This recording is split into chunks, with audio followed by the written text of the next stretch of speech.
உன்மடியில் நான் உறங்க கண்ணீரண்டும் தான் மயங்க என்ன தவம் செய்தேனோ என்னவென்று சொல்வேனோ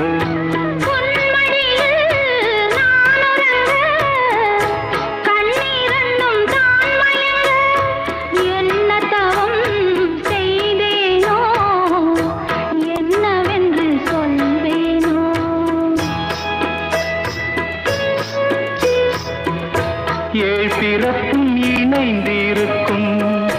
சொந்தம் இந்த சொந்தமம்மா வாழ்விருக்கும் நாள் வரைக்கும் தஞ்சமுந்தன் நெஞ்சமம்மா